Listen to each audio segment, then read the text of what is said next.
Buenas tardes. En esta oportunidad vamos a hablar del contrato de transporte terrestre. Primero que nada tenemos que remontarnos a las definiciones que nos entrega el Código de Comercio.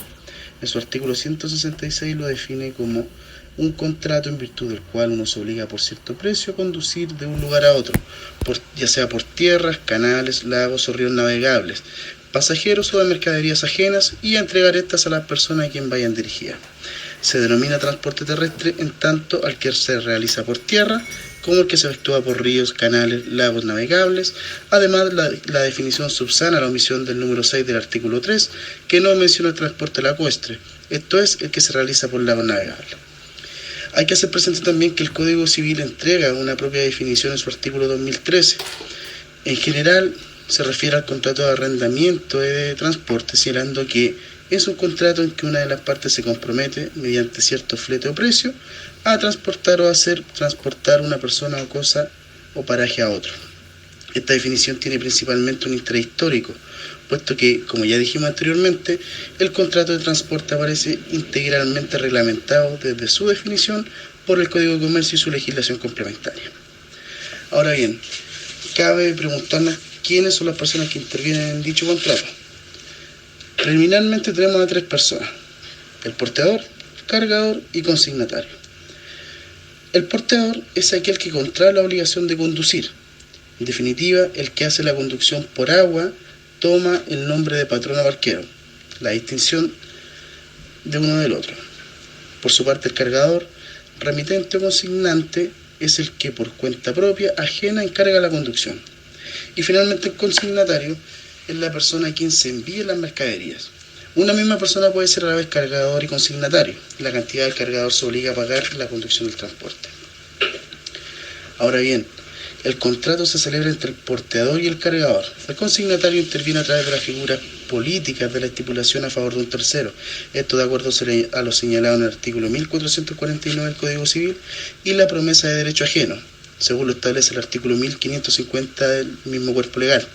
En virtud de la primera, aceptando el consignatario la estipulación a su favor, le surge el derecho a reclamar del porteador la entrega de la carga en el lugar de destino, y a través de la segunda cumple la obligación de pagar el precio o porte de otra manera que de otra manera declararía el cargador prominente cuando el destinatario no lo haga. Artículo 189 del Código de Comercio. En relación al precio del contrato, anteriormente señalamos la expresión flete. Ahora bien, ¿qué significa eso? Se refiere más bien al precio en el contrato de transporte marítimo. En cambio, la palabra porte es significativa de precio. Tanto el transporte terrestre como en el aéreo se utiliza normalmente la aceptación de porte aéreo. Las características principales del contrato de transporte terrestre es un contrato consensual, bilateral, oneroso, conmutativo, principal, de trato sucesivo y de libre discusión, aunque en esta última característica en la práctica se ha perdido, por cuanto pasa a ser de aquellos denominados de adhesión. Por tanto, sus cláusulas aparecen impresas y de hecho el que celebra un contrato con el empresario adhiere a ella sin discutirla. Esto último tiene mucha importancia en el caso de las llamadas cláusulas de irresponsabilidad o limitativas de responsabilidad de los portadores. Una de las clasificaciones de los contratos de transporte puede ser de cosas, de mercaderías y de personas, aunque nada impide que haya transporte mixto de personas y mercaderías conjuntamente. Esto último, en la actualidad, no es de ordinaria ocurrencia en el transporte carretero, pero sí en el transporte ferroviario, fluvial y lacustre. Ahora bien, todo contrato de transporte tiene que llevar la carta de porte. ¿Y qué significa esto? La carta de porte es el documento que las partes otorgan para acreditar la existencia y condiciones del contrato y la entrega de las mercaderías al porteador. Esto de acuerdo a lo señalado en el artículo 173 del Código de Comercio. Ahora bien, es dable señalar que esta carta de porte no constituye una solemnidad del contrato. ¿Por qué? Porque el contrato es consensual, de acuerdo a que nuestra legislación chilena, dentro de los principios más importantes de la contratación, establece la autonomía de la voluntad de las partes. Es por esto que el artículo 179 dice que en efecto de carta de porte la entrega de la carga hecha por el portador al porteador, del cargador al porteador, podrá justificarse por cualquier medio probatorio. Asimismo, celebrándose el contrato, surgen también las obligaciones de el cargador y los efectos del mismo. El cargador es la persona que encarga la conducción. Sus obligaciones son principalmente las tres que veremos a continuación y que tienen por objeto fundamental dejar al portador en condiciones de poder realizar el transporte. Está obligado a entregar la mercadería al portador bien acondicionada y en tiempo y lugar convenidos y a suministrarle los documentos necesarios para el libre tránsito o pasaje de la carga. Esto de acuerdo a lo señalado en el artículo 180 del Código de Comercio. Asimismo, entregará al portador una guía de despacho de la mercadería timbrada por la autoridad tributaria, en la que, a lo menos, se expresará la fecha de expedición del documento, el nombre, apellidos, domicilio del cargador, del portador y del consignatario, el recinto de la entrega de la mercadería al consignatario y el precio de la conducción y su modalidad de pago. Respecto al derecho del cargador, el cambio de destino y consignación de las mercaderías. El cargador puede variar el destino y consignación de las mercaderías mientras estuvieran en camino, siempre que no las hubiera negociado con el consignatario o un tercero. Y el portador deberá cumplir la orden que para este efecto recibiere, con tal que a impartírsela se le devuelva el duplicado de la carta de porte, de acuerdo a lo consigna el artículo 187 del Código de Comercio. Cumpliendo con la orden sin este requisito, el portador será responsable de los daños y perjuicios que acredite la persona damnificada por el cambio de destino o de consignación. En cuanto a las obligaciones del portador, el portador está obligado a recibir las mercaderías en tiempo y lugar convenido, a cargarlas según el uso de las personas inteligentes y emprender y concluir el viaje en el plazo y por el camino que señala el contrato. Esto según lo establece el artículo 191 del mismo cuerpo legal. En cuanto al incumplimiento de la obligación, responsabiliza al portador por los daños y perjuicios que causen al cargador.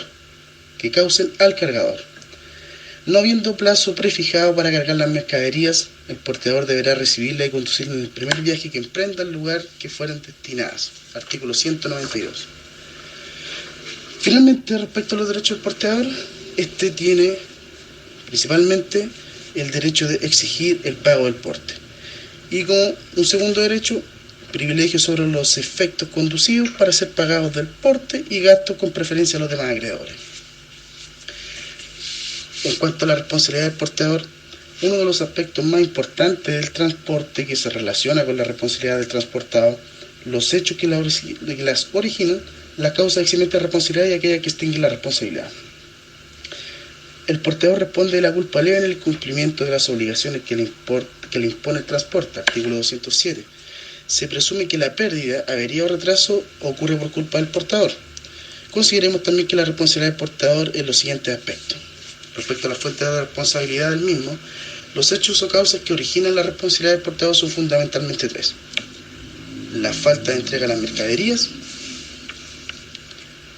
y el caso fortuito o fuerza mayor, vicios propios de la carga, hechos de la contraparte, en este caso del cargador, y las cláusulas de eximiento limitativas de responsabilidad. Esto se relaciona directamente con lo ya señalado anteriormente en virtud del principio de la autonomía de la voluntad de las partes al momento de contratar. Asimismo, el artículo 184 del Código de Comercio aplica el principio de que las cosas perecen para su dueño al expresar que las mercaderías se transportan a riesgo y ventura del cargador, del consignatario o de la persona que invistiera el carácter de propietario de ellas, y por consiguiente serán de su cuenta las pérdidas y averías que sufran durante la conducción por caso fortuito o vicio propio de las mismas mercaderías.